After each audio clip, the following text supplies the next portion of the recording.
right, what's up, everybody? Welcome to Sportstopia Fantasy Fire and Ice NFL Edition. Corey Parson, the fantasy executive, holding it down today. Might get somebody in here shortly to rock with me. But if not, me and you, you know what, the audience, we can get it done. But I'm going to need your help. So I'm going to need you to hop in that chat, shoot me a couple questions. You got fantasy questions for this weekend. We'll get that started. But mainly today, what I'm going to do is try to get you some DFS information, some players, some plays that I like for the upcoming week. Obviously, we got Thursday night football to kick off week 2. Philadelphia Eagles, 6.5-point home favorite tonight versus the Minnesota Vikings. The total right now, this number's been bouncing back and forth. Total right now has come down from 49 to 48.5. So we'll get into that game and start to break that down in a few seconds. First, I got some action items I need you to take care of. I need you to hit that QR code when my man Keith pops it up on the screen.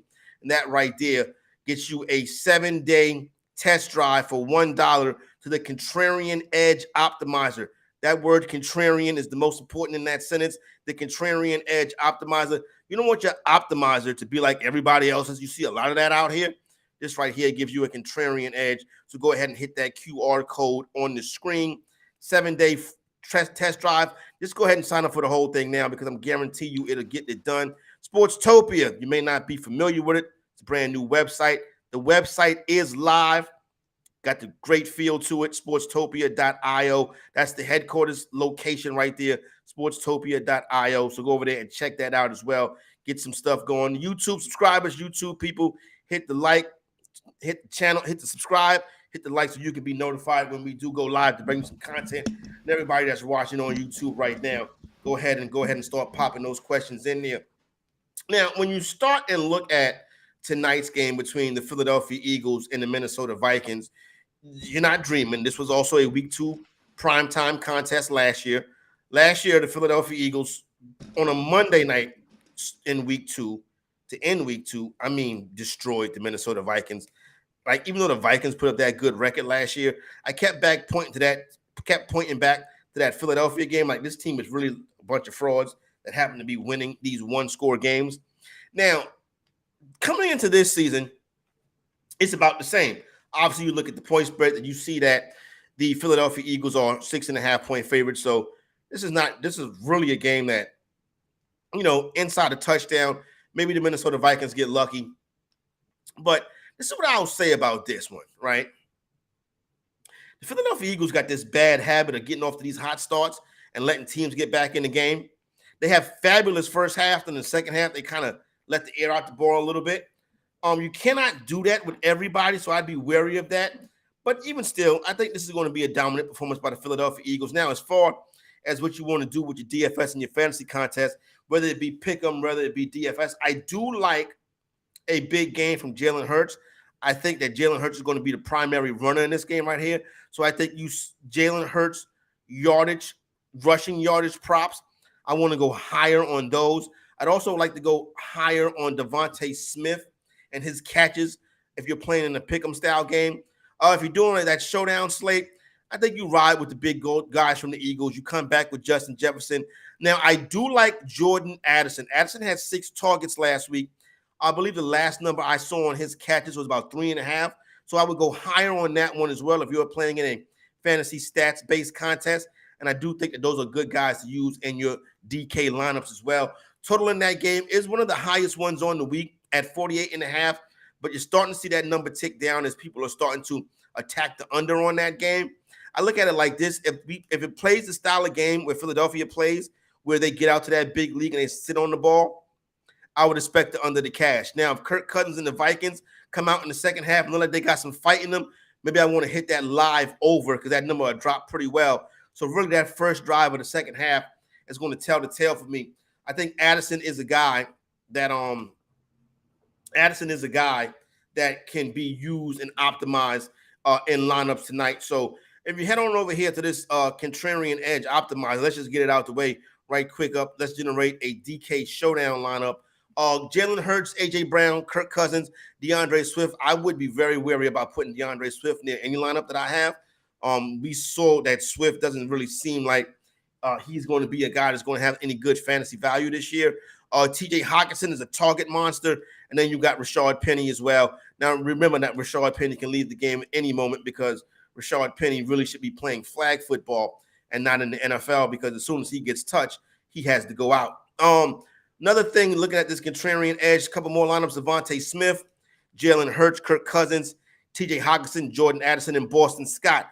Boston Scott, that $2,200 price tag on DraftKings, I do believe that is a good idea as well. Other guys that I see in some of these lineups, Josh Oliver, that's a very interesting one. And then you have, Justin Jefferson, Devontae Smith, Jalen Hurts, DeAndre Swift. I'd be very wary of DeAndre Swift moving forward. I think I probably would try, if I'm going to take a shot with an Eagle running back, it'll probably be Boston Scott. But Addison is a guy that I like a lot in that contest tonight. And if you're wagering it, I probably would take the Eagles on the money line and parlay that with under 48.5. All right, now let's get ready to see what else is on this slate. While we do that, let's welcome my man Monotone Football. Stu, what's good with you? Nothing much, man. Been dealing with some camera difficulties, some audio difficulties, but I had to figure it out because I wanted to get on here and talk Thursday Night Football with you. Well, I appreciate that, because I was getting ready to do it by myself. I don't know how good that was going to go. It's 12:07. I was already through the first game. You know what I'm saying? But now we have a chance to slow down, take our time, and hop into it. Now, when you look at this game tonight, I don't know if you heard me. I read the optimizer for DraftKings, and they got a lot of DeAndre Swift. Maybe, you know how fantasy owners are romantic. So if you do good to us, we're back. If you don't do as well, we break up with you. We unfollow you on social media. We block you. So I have blocked DeAndre Swift. Yeah, that's not unfair. I will say Kenneth Gainwell now out of the lineup, right? That kind of does set up some precedent for DeAndre Swift to hopefully be a little bit more involved. The thing I'm a little bit worried about, I have to say, is the whole world is falling in love with this coach speak, right? This Sirianni saying, oh my God, we have to get DeAndre Swift involved. This is a priority. I can't believe this happened. What do you mean you can't believe this happened? It happened in Detroit. I was gonna say, you're the one in control of the playbook as well, right? You had all offseason to make these decisions, and in week one, you decided to let him touch the ball 2 times. I think that speaks more than any kind of phony, oh my God, we got to get this guy 25 carries this week. So I was doing the same thing you were. I was looking at Swift in all of those optimizer lineups. I saw how extremely popular he was going to be, and I'm kind of thinking to myself, why not save a little bit of money and go with a guy like Boston Scott, who clearly has that touchdown upside? They love using him at the goal line. They love using him in those short yardage situations. I think he might be kind of the sneaky running back I'm trying to get a little bit of this week. What do you think about the Philadelphia Eagles game script? You know what I'm saying? You got the curly W on. I know you watch a lot of Eagles football, right? They got these big explosive first and second quarters.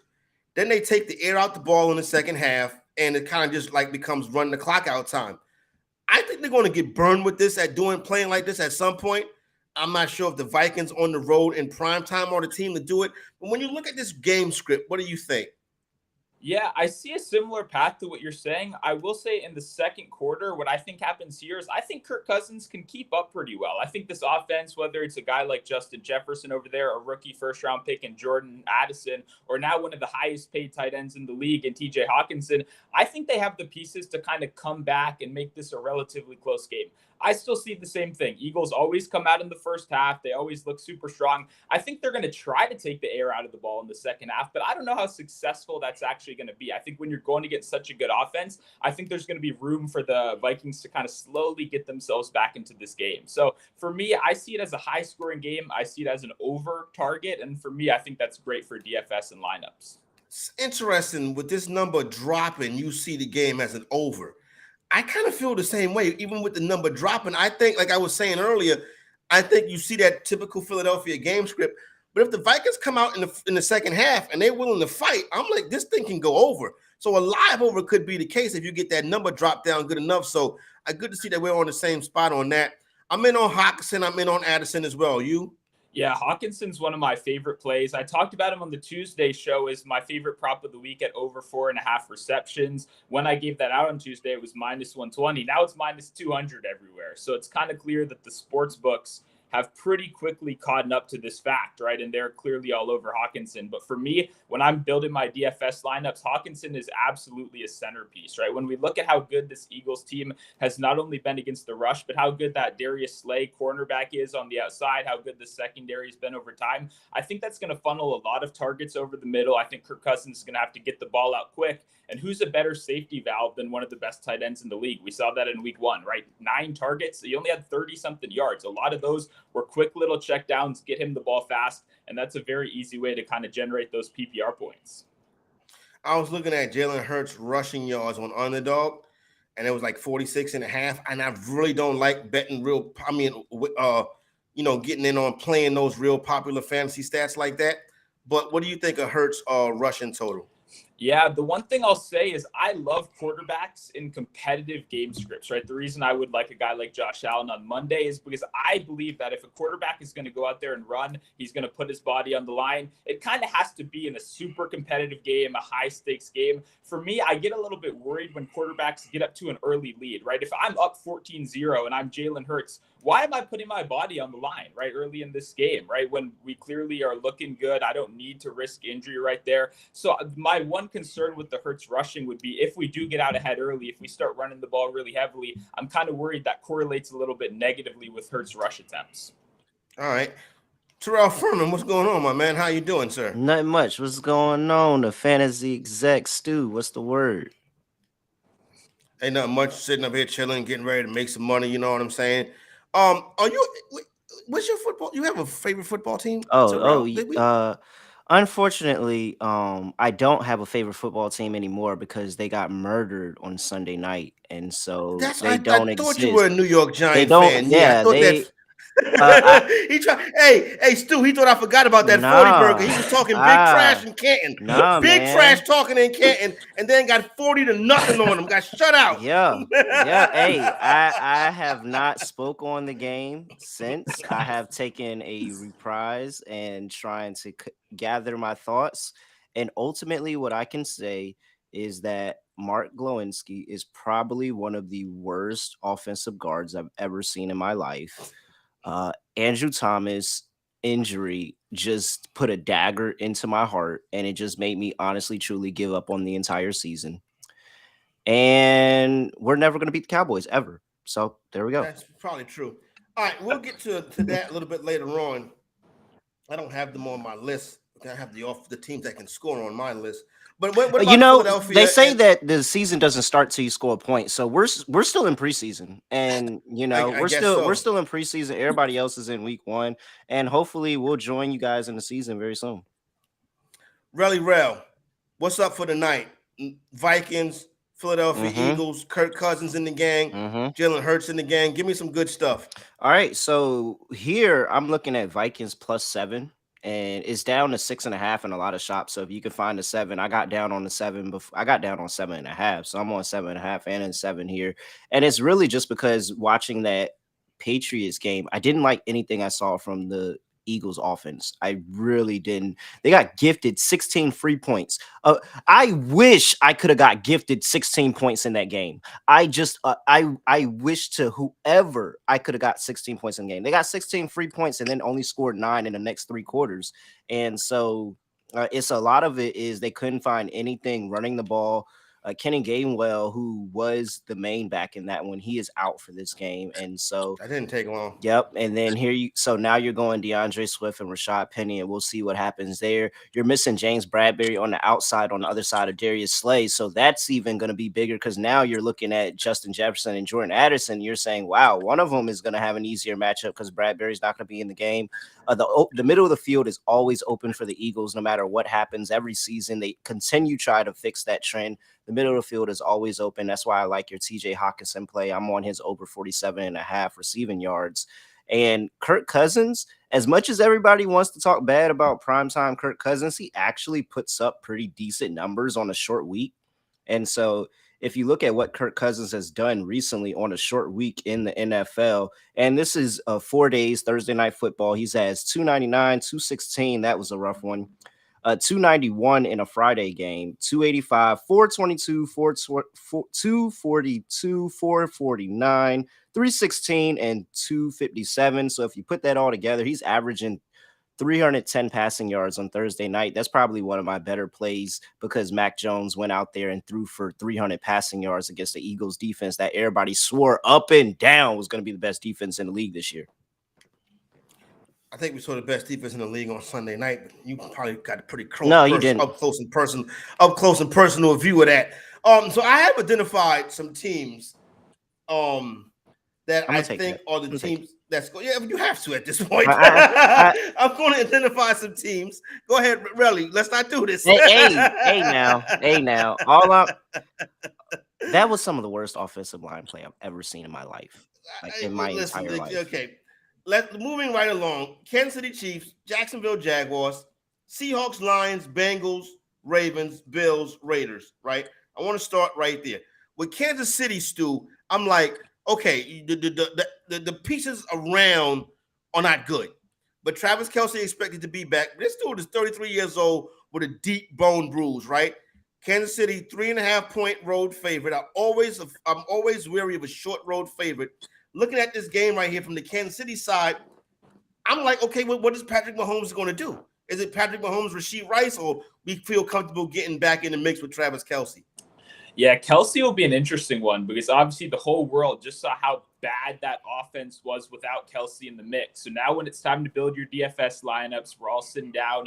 I think Kelce is going to be a very easy click for a lot of people. For me, I still don't think there's any sense of urgency to have Travis Kelce rushed back to an immediate, workhorse workload, right? We've seen Travis Kelce as the top targeted tight end in each of the last 80 seasons coming in right here. So now that we're obviously very far away from playoff time, we have your injured star player. Are we really going to put him into 100% snap share? For me, I'm not so sure. I think he gets eased back in a little bit. They use him a little bit more responsibly than maybe we've seen in years past. And that opens up some other guys that no one in the world is going to be playing this week that I'm going to be playing. You put in a guy like Kadarius Toney, who the world just saw make 500 drops, right? There is no way Kadarius Toney's clearing 5% ownership in any of these contests. So someone's got to play him. And hey, you got to be wide open to make those all those terrible drops he made last week, right? If you watch back the tape, he was consistently open.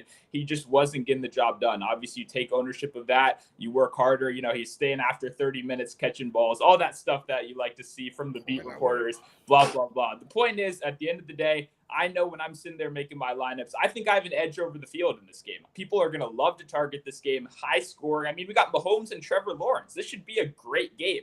And I think when the rest of the world is playing 30% owned Travis Kelce, 30% owned, Calvin Ridley, I'm going to be sitting there with Travis Etienne and, some of these wide receivers, whether it be a Sky Moore or Kadarius Toney, and I'm going to hope for the best. Really, when you look at the Chiefs offense, what do you think? I picked up Clyde Edwards-Helaire on the waiver wire last night. I don't know what that's worth. Yeah. But I'm a J.K. Dobbins all over the place, so that's a disaster. During the Western Conference Finals, D'Angelo Russell went 30 minutes to an hour after every single game, shooting, putting up shots. And you know what that did for him? Nothing. Absolutely nothing at all. So I don't care what Kadarius Toney was doing after practice, after the game. I don't care. But when I look at this game, I am nervous for the Chiefs, and I'm nervous for the Chiefs because of Doug Peterson. Doug Peterson, 12-4 as a home dog. And so that's ATS. And so that's really, really brutal for the Chiefs, who catching 3.5 here.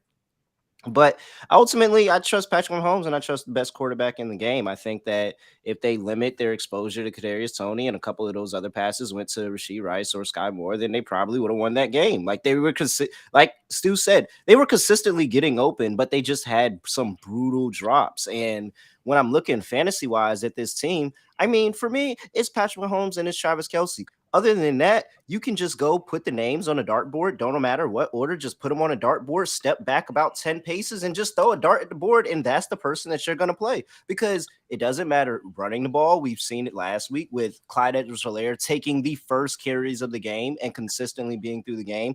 It could be Isaiah Pacheco. It could be Jerick McKinnon. I don't know what to make of the skill position players outside of Travis Kelce, so I just prefer not to ever deal with them. All right, everybody watching on YouTube, this is Sportstopia Fantasy Fire and Ice NFL Edition. Fantasy exec really well and Stu Monotone Football. If you got season-long questions you want to pop in that chat, we'll get to those a little bit later on in the program. Don't forget that Contrarian Edge Optimizer can help you be a big-time winner. Put a couple dollars in your pockets. Hey, Stu, I don't know if I said this. I was watching. I was talking about how I don't have no Calvin Ridley on any of my season-long teams. Two players I don't have on any season-long teams, Calvin Ridley and Tyreek Hill. I don't know what I'm doing, right? So I tune in last week. The red zone goes to Indianapolis, and I see Calvin Ridley running, and I thought it was AI generated. Like I was like, is that a robot? Because it didn't look like a human being the way that he was running, right? I'm going right back to Ridley. I'm going right back to Lawrence. I think this is a high-scoring game, and I think, like Rel said, I'm on Jacksonville in this game. I think the public doesn't think that the Kansas City Chiefs can lose back-to-back games and start the season 0-2, especially getting Kelce back. The public truly believes that. So I'm going to fade the public. I'm going to fade the short road favorite. I'm going to go with Jacksonville. I'm on ETN. I'm on Ridley. I'm on Lawrence. Now, what's up with DJ Chark? I mean, not DJ Chark. You know what I'm talking about. Zay Jones? No, Kirk. Christian Kirk. Yeah. I'm sorry, Christian Kirk. Well, yeah. For me, that was one of the biggest lessons I learned so far. Is Christian Kirk is one of those guys we saw in the preseason, right? He was coming off the field in two wide receiver sets. He was only playing from the slot, and that carried over into week one, which is a huge concern. If you have Christian Kirk on your fantasy team right now, I probably wouldn't be playing him, especially because the best part of that Chiefs secondary is in the slot, right? When you look at McDuffie's slot grade in PFF, when you look at Snead, both of these guys are perusing the slot a lot more, and that creates a tough matchup in Christian Kirk, who played 92% of his snaps in the slot last week. Last year, he was getting outside. They were moving him around. This year, it looks like he's been fully relegated to a slot wide receiver, which has serious fantasy concerns for me. So same thing as you. I'm putting Kirk on the bench, and if you have Ridley out there, DFS fantasy, I would fire him up because this is going to be a great week for Ridley. Hey, Riley, that's real brave. You just 2 weeks removed and 2 weeks into the season, and you putting Kirk on the bench. Now, Stu broke it down very well. You know what I'm saying? I think at draft time, bam. But then when you get into the season, you got to adjust. You got to be fluid. It may not be a bad idea. I'm thinking about benching Lamar Jackson this week. I don't know if I'm going that far. I understand. We're not on. Yeah. We'll talk about the Jags. Yeah, no. Yeah. So, do you guys know who led the wide receiver room in snaps last week? It was Zay Jones. Who was that? It was Zay Jones. Zay Jones had 89% of snaps last week. Calvin Ridley only had 81, and he was the number one receiver. Christian Kirk, 60% of snaps. Jamal Agnew was the fourth receiver with 3 snaps, 4% of snaps. When you look at the red zone targets last week, Jamal Agnew had 2 red zone targets. Same as Zay Jones, same as Calvin Ridley, not the same as Christian Kirk. Mindful. He played 3 snaps on offense, and he had 2 red zone targets. Yeah. Christian Kirk isn't. I don't know what happened, whose girl he talked to, who he must have with the owners.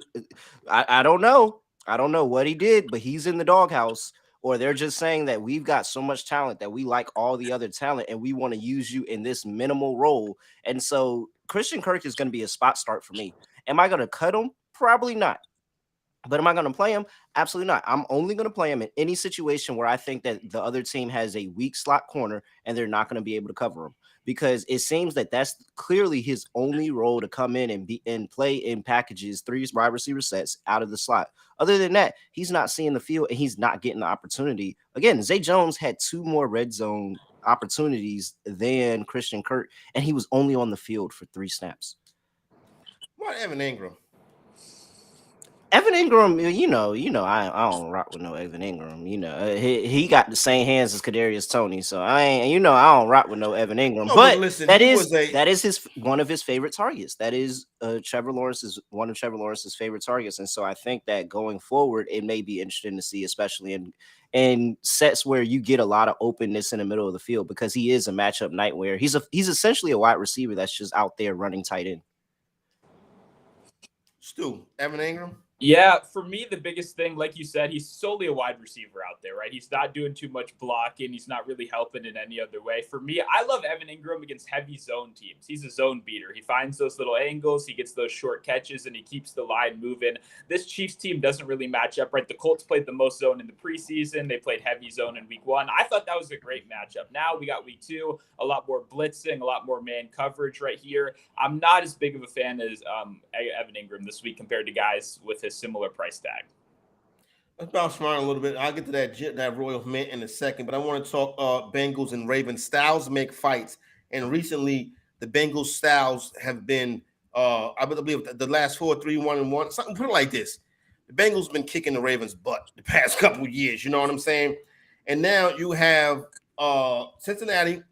This number's bouncing around too. These numbers bouncing today.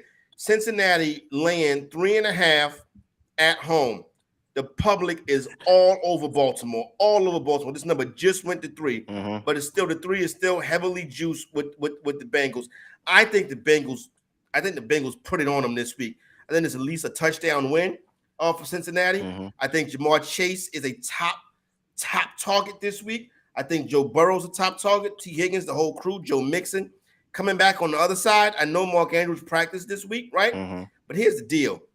Lamar Jackson is not putting up the kind of fantasy numbers that we expect from Lamar Jackson. It's just not happening. You know what I'm saying? Oh, the Ravens got Todd Monken. I can't wait to see this Ravens offense. It looked the damn same, right? So now you can say, well, Andrews wasn't there, and I do understand that. But the truth of the matter is this: I don't know what to make, Stu, of this Baltimore offense, so I'm kind of going to leave it alone. But I do love me some Bengals this week.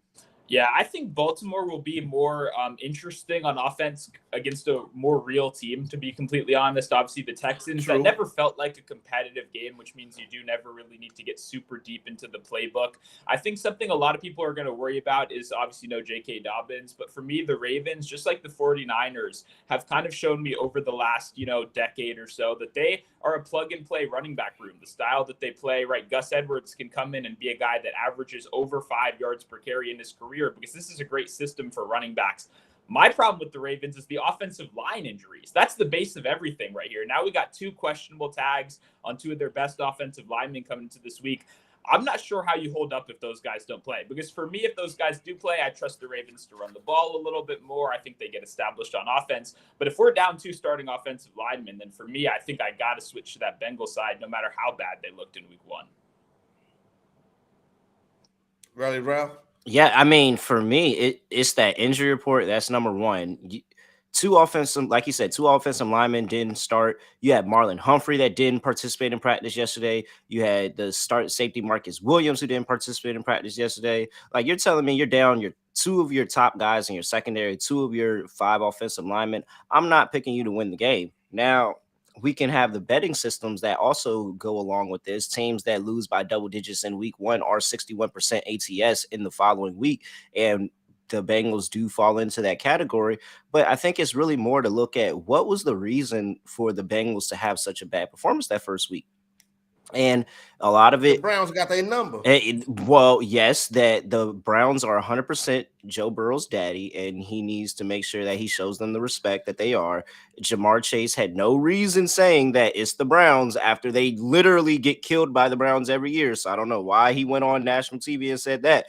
But it's also the fact of it was weather in that game, so the ball slipped out a couple of those passes of Joe Burrow that he probably could have made, especially a couple of targets towards T. Higgins that the ball came out weird, so T. Higgins would have had a better day. And then you have the fact that Jim Schwartz trusts his secondary. He trusts his secondary, and he says, I don't care who your receivers are. They took one of the best wide receiver rooms in the entire NFL and played man defense the entire time, because he said that my DBs are better than your wide receivers, and we're going to get pressure before you can get the ball to them. And it absolutely worked. And the Bengals, Zach Taylor, had no response for it. They absolutely got outcoached and outplayed in that game. And so I think that this is a different story with top defensive backs for the Ravens out in this game. So I'm all over the Bengals. This is actually a lock of mine. I'm all over Bengals minus 3.5. I'm with you. I think this is a touchdown game. Yeah, so it's good that we agree on that. Got a question in the chat. Do I start Purdy or Fields in PPR? Well, I don't know if any of them are going to catch passes, but you know what I'm saying? He says, I also have McCaffrey. So I would start Justin Fields. I don't understand. Can you play him at running back? I'm kind of confused with that question right there.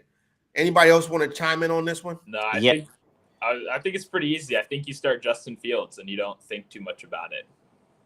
I'm on the other side of y'all. I'm taking Brock Purdy. I think that while Fields is very good for, the rushing aspect and the fact rushing touchdowns are 6 points rather than 4 points, but Brock Purdy has been extremely consistent. And looking at this Rams defense, I think that what he'll be able to take advantage of is the fact that he has all these good weapons to get the ball to, and the yards after the catch that they can get is going to be really good between Ayuk, between Deebo Samuel, between George Kittle, between Christian McCaffrey, who he has. Like, all the yards after the catch is absolutely stat pads what Brock Purdy is able to do. And even though I don't think that he's that prolific of a passer, he's able to get the ball there and they're able to do the rest. And that's all the 49ers have ever asked from their quarterback. So I think Purdy is actually a little bit of the better start because I think that game has a better chance of going over rather than Justin Fields against the Bucs.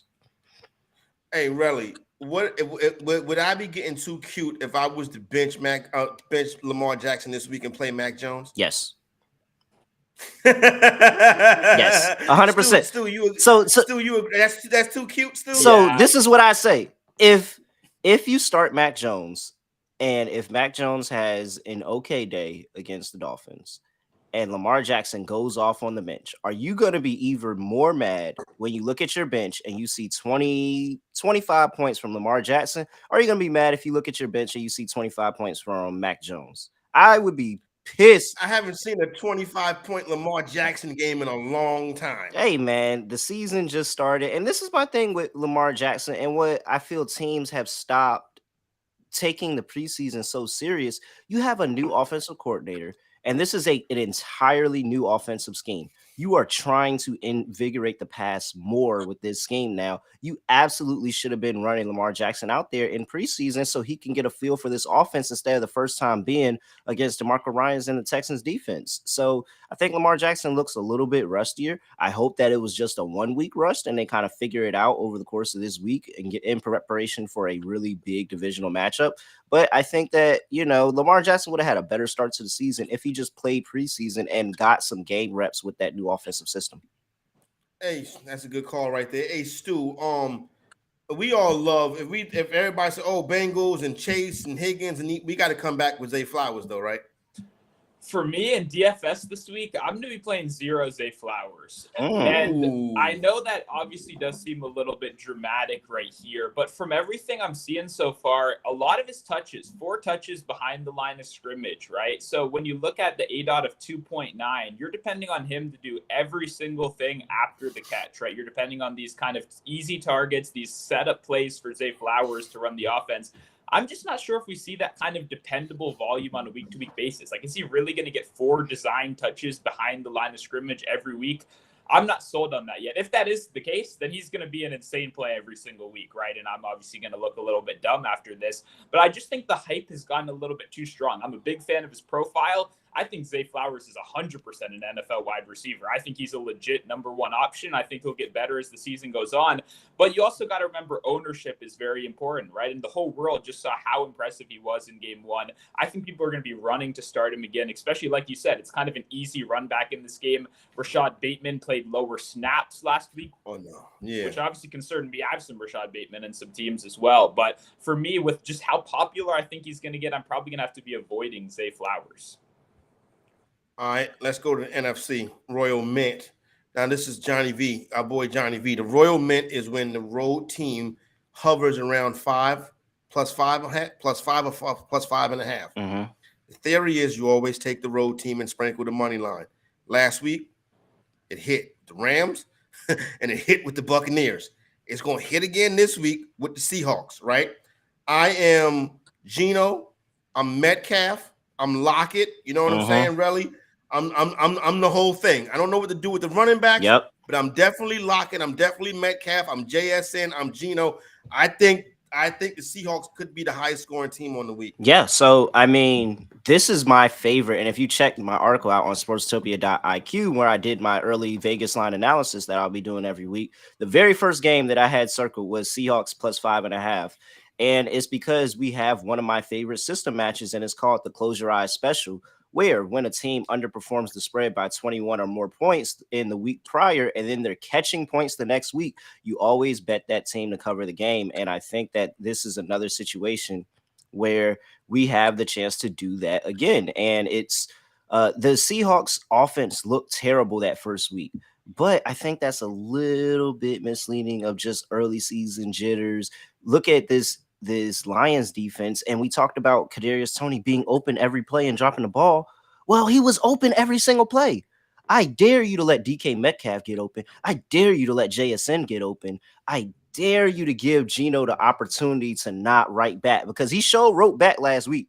He wrote back to him last week, but this week he said, "I ain't putting nothing in the mail, man. I ain't putting because he got all their letters on this fridge with the magnet. He look at them every time he opened the fridge, and he just say, you know what? I ain't writing back this week. I'm good. I'm not writing back this week. So I'm all over that. I'm all over Kenneth Walker as well. I think that this is going to be a week where they probably try to run the ball a little bit more. You know how Pete Carroll get down with running the ball. I think they're going to try to run the ball behind him a little bit more, establish that run, put Geno in good situations, because Geno, while he's a good quarterback, he's not a great quarterback. He needs to be in good situations. So I think they have an emphasis on that. And you get a very, very good win from the Seattle Seahawks, where the line moved 3 points after that first week. And that's just too many points for a line to be moving. And that's too much exaggeration. Yeah, Stu, I agree. I think this is a Seahawks spot right here. And I think you got to have exposure to this game. I'll talk about your favorites on both sides, Lions and Seahawks. Yeah, no, I agree with you guys. This is a great DFS game. Obviously, when the whole world kind of gives up, on a guy after week one, especially in a high-scoring environment. You guys just mentioned it. That Lions defense, they made some plays, they made some interceptions, but a lot of those were kind of fluky plays. And like you said, are we really going to let JSN wide open or over the middle, DK Metcalf down the field? I think there are a lot of good targets in this one for me. I do like some guys on the Lions side as well. I think it's going to be both sides, especially the thing that concerns me, right, is Seattle can't get pressure on the quarterback. That's what really worries me, right? A low pressure rate in the second half of last year, now a low pressure rate. Once again, they're not really blitzing too much either. They're giving the quarterback plenty of time. And now we saw a guy like Tariq Woolen, who performed amazing last season. He did kind of get cooked by a rookie fourth-round wide receiver or last week, right? 5 for 6, 50 yards in their one-on-one matchups. The rest of the secondary is very, very weak, especially the slot. You want to target Seattle with tight ends and slot wide receivers over the middle. So I think a guy like Sam Laporta, who showed up in his first game, had good usage, was the 3-down tight end out there, kind of underperformed in the box score category, only had 37 yards, 6 or so targets, but that's very good for a rookie tight end. We got to remember that is very impressive week one. The snaps were there. I think a guy like Laporta over the middle is going to be an easy check down option, especially when we get to the red zone for the Lions. So if we're expecting a lot of offense, I like Laporta on that side, and then I like DK Metcalf and JSN, the Seattle wide receivers, on the other side. All right. Are you laying off a Lockett for any particular reason on the concussion protocol? The concussion protocol is worrying, and then also just how open. Remember, Sky Moore and Toney were over the middle all the time. They were wide open over the middle, and there were those yak opportunities. And I think JSN just profiles as a great yak wide receiver, while we saw Tyler Lockett fall down every time he caught the ball last year. Right? I want a guy that's going to run through a couple guys, and I think JSN has a little bit more upside there. All right, Neek has a question in the chat. Neek, the only thing you need to do answer the question is hit the subscribe button and then hit that like button. And we trust you in good faith that you're going to do that. Before we get to that, Stu, anything that I miss is Jahmyr Gibbs. Yes, how could I forget Jahmyr Gibbs? The usage as it translates to the talent. My thing is the talent always wins, so I may get some Jahmyr Gibbs. Hold my nose and hope he don't just get 5 touches. You know what I'm saying? Stu and then Relly, and then we'll get to Neat. Yeah, that's a good one. I mean, for me, I normally do love going with the guys that underperform in week one to expectation, and I think Gibbs lines up very well with that. My concern is still just volume. Like you said, talent wins out. If you have him on your season-long fantasy team, I'm still feeling great, right? We saw just how efficient he was on those minimal touches. Unfortunately, just like the CMCs, the Alvin Kamaras of years past, when you look at those first-year game logs, we really only started seeing those superstar performances week 8, week 9, week 10. I understand we just saw how good he was in week 1. It was a limited sample. I still think it's going to be a bit of a limited sample. I don't think we can depend on more than, 3 or 4 targets, 5 to 6 carries. And that just makes it a little bit too risky, especially when David Montgomery has a clear kind of stranglehold on the goal line carries, which is what I want at the end of the day. So I love Gibbs. I love the talent, but I don't know if I'll be getting there quite yet in week 2. Yeah, I'm not there yet on Gibbs. And if I get there on week 2, I would only play like a passing prop. I don't think I would start him in fantasy or DFS or anything like that. But if I'm talking betting wise, I would maybe play like a receptions or maybe a yards passing prop. But that's about it. Because if you look at what Seattle did to the Lions last week, Lions running backs had 37 carries in that game for 81 yards. That's 2.1 yards per carry. That's not going to get it done. And it didn't matter whether it was Cam Akers, who was 22 for 29, or if it was Kyron Williams, who everybody fell in love with because he scored 2 touchdowns. But you look at what he did on the ground, and he was 15 for 52. That's 3.5 per carry. Like, neither one is really wanted more to be desired. Both of them both wanted more to be desired in that game. And so I think that this is an opportunity for that Seahawks defense. Again, really crowd the line of scrimmage, do a lot better in that run protection. And then you'll have an opportunity for the Lions receivers. I think I like Lions receivers a lot more in this game than I like trying to back or trying to chase a Jahmyr Gibbs who had a rough first week. All right, Neek, do I start Mike Thomas or Raheem Mostert if he's healthy at flex? This is an interesting question for week 2. Mm-hmm. Mike Thomas or Raheem Mostert? Relly, Thomas is against the Panthers on Monday night. Raheem Mostert is in that game versus the Jets.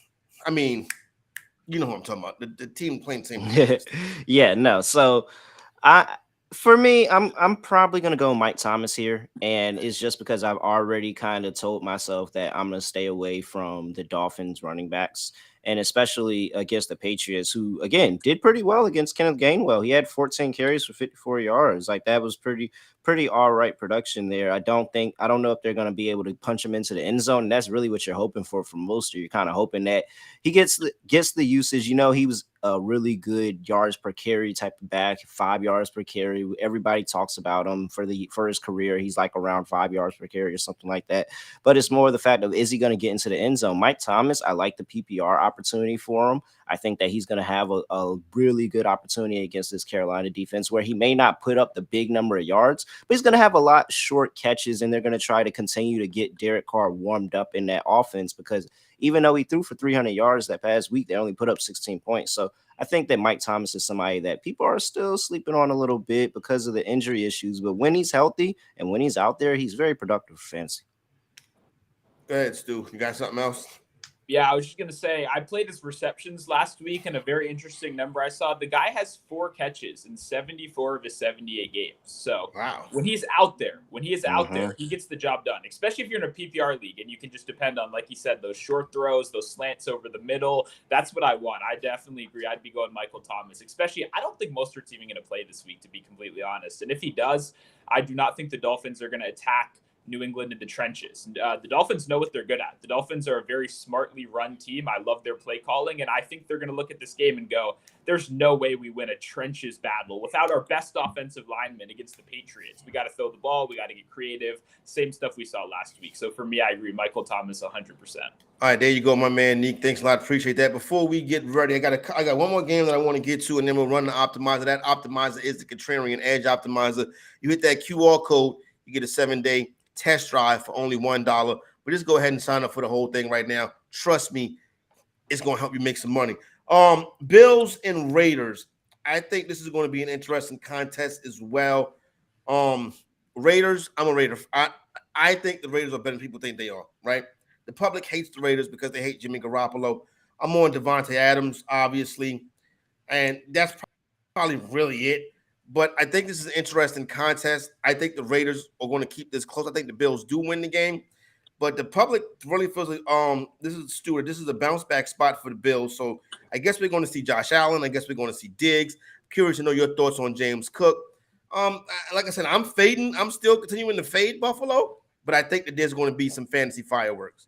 Yeah, this is probably my favorite DFS game of the week. I think I'm going to be super heavy in this one. I like pieces from both sides. You kind of mentioned, obviously, some of the guys like Devontae Adams, who the whole world is going to be talking about, especially without Jacoby Myers. If he doesn't play, that's a big deal because they had the most consolidated target share out of any duo in the league last week.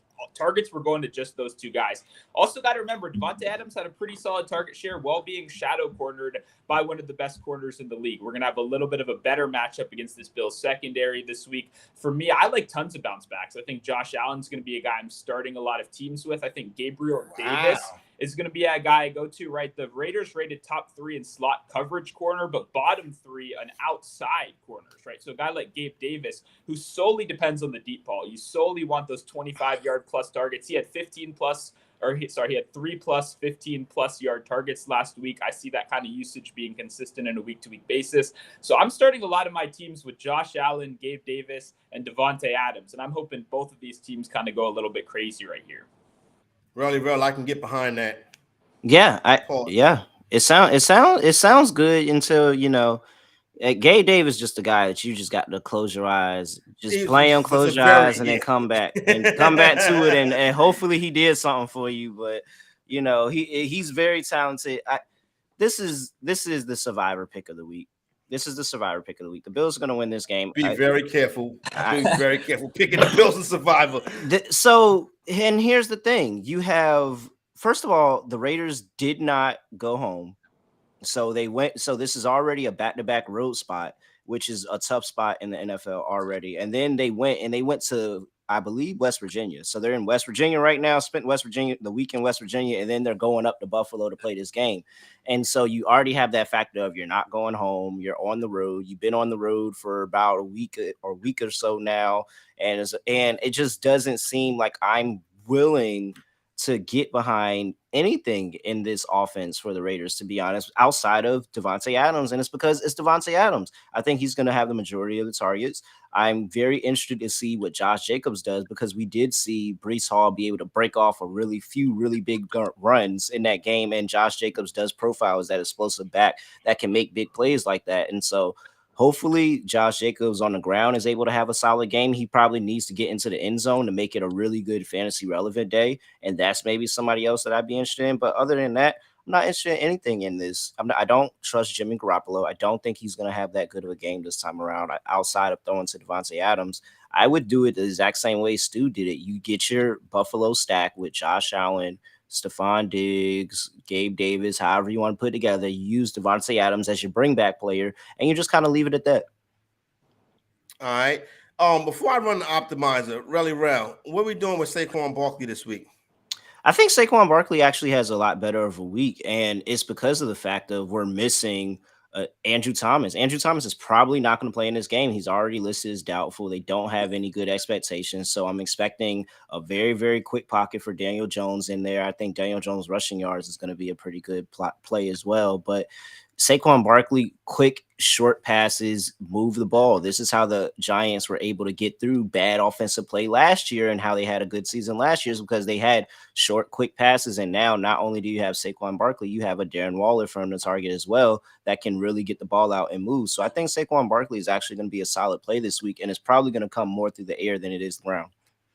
What do you think, Stu, Barkley this week? Yeah, I like it too. I obviously love the receptions. That Arizona defense is a little more scrappy than obviously some would have expected in week one. Maybe it's just because my Commander's offense is just truly terrible. I hope that's not the case. To me, it looks somewhere in the middle, right? I did see a lot of plays.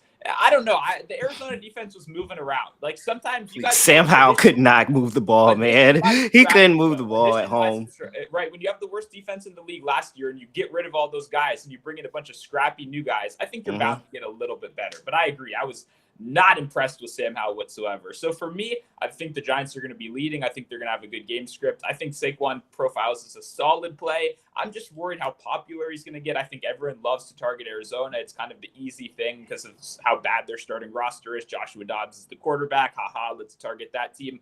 Sometimes the ownership gets a little crazy. I haven't looked at the touchdown odds, but I bet he's like minus 160 to get in the end zone. Not a very playable price, something like that. So for me, if he gets super, super popular, I don't love it as much, but there's really no reason why he shouldn't kill in this matchup. Untamed Music, would you start Fields or Tua music? You need to go ahead and hit that subscribe button, hit that like button. That's how you get free questions answered. Fields or Tua, really well. Oh, that's as long as Tua is healthy, I got to go. Yeah, with I think you got to play Tua. Crazy. I think Tua's he's gotten to that point where you have to play him. But I'm actually on the Patriots this week because I think that it's going to be a rougher game for Tua in this one. I think that Bill Belichick, because a lot of people don't look at the offensive line news. And I thought that it was going to be a factor last week against the Chargers, and it wasn't. Good thing I was on Dolphins anyway. But Armstead is still out. That's their starting tackle, and he's still out. And so Judon, very, very good pass rusher. I think he's going to get home, and he's going to be in Tua's face and really going to force Tua into some tough spots. But Justin Fields, I'm really only at this point, I really only trust Justin Fields as a runner. And that's not always the most optimal thing for a fantasy quarterback. I think that he's going to have a better week this week. Do I think it's going to be a great week? No, I think it's one more week until I get a great week, but I'm rolling Tua out there. I just don't know how you could see what Tua did last week and not play him. Instead of, yeah. What do you think, Stu? I agree with that. I actually really like what you said at the end, too, about we're one more week away from that really good week, because I don't think this is it for Fields. I think a lot of people are going to instantly want to go to that bounce back. The Buccaneers showed they're a pretty sneaky, underrated defense. They brought a lot of the same guys back up from the last couple seasons. I'm not saying they're one of the best teams in the league, but I agree. Even though Tua's going against a tough defense right here, even though you might have to stomach an interception or two, I think the pure passing volume is going to make up for it, because that's really all they've got. Like I said earlier, I don't really trust them to win this battle in the trenches, which means a lot of checkdowns to Tyreek Hill. And hey, good things happen when you check the ball down to Tyreek Hill. Yes, it does. Tyreek Hill, I don't have on any fantasy teams. Silly me. I don't know how I let that happen. All right, I ran the FanDuel optimized. I'm gonna read two lineups. I think that, and let me tell you something. We read these two lineups. I really think we look pretty good. One more question. My boy lost Dobbins this past week. I have Mostert. He has Drake and Gabe. Would you take either one from Mostert? Drake London? Drake London. Is that Drake London? That's not Kenyon Drake. It's not Kenyon Drake. No, yeah, it can't be. Nah, it's not Kenyon Drake. So it's Drake London. I don't want either one of those. Ew. Drake London or Gabe. Ew. You could get something better from Mostert from somebody else. Yeah, I like Gabe Davis, but in betting, I don't want to start him on my fantasy team. Like you guys said, God, no. Right? I want him in DFS when I'm trying to win $1 million, and I know he can have those crazy games that he has. But week to week, that's a tough choice. I think you probably hold on to him, because I'm not trading for Drake London, no matter what these fantasy guys are telling you. I am not trading for Drake London. 0% chance.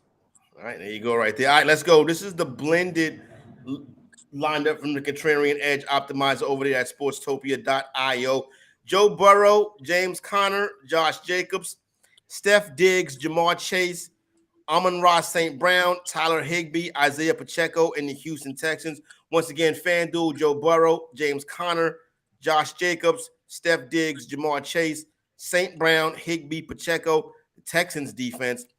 And then this metric right here gives us Geno Smith, who we discussed, Tony Pollard, who we didn't discuss, Josh Jacobs, Chris Godwin, interesting, Jamar Chase, Tyler Lockett, Dalton Schultz, Amon-Ra St. Brown, and the Texans defense. So it seems like we are on the right track this week. Yeah, I like the Texans defense call too. Obviously, I think Richardson does still have a lot of potential to have another good game right here, but I think that's I think that's the best unit in the game, the Texas defense. What did they bring the head coach in here? What did they spend the first round pick on? Right, I think they want to kind of improve this defense right there. So I like that look. I like that Amon-Ra St. Brown is in both of them. I like the Seahawks exposure. I think we're all kind of on the same page as the optimizer here, that's a game to target. And I think not enough people in the field are going to be doing that. So hopefully if you're listening to this show, you got a little bit from that, because I think when the masses go to Patrick Mahomes and we're over here with Geno Smith, I think we're going to feel pretty good about it at the end of the week. Yep, no doubt about it. Hey, before we get up out of here, I wanted to say that that was a good show, number one. Number two, as far as that Texans defense go, Houston and Indianapolis, the under cashes every time these two teams play. Even with the total being 39.5, the under's coming in. So just go ahead and that's the reason why that defense is out there. So, hey, good luck, everybody, this weekend. Don't forget that Contrarian Edge Optimizer, sportstopia.io is live right now. Hit the subscribe button, hit the like button. That's the only thing we ask you to do here for my man Stu, my man Relly Rels, Corey Parson, the fantasy exec. We out.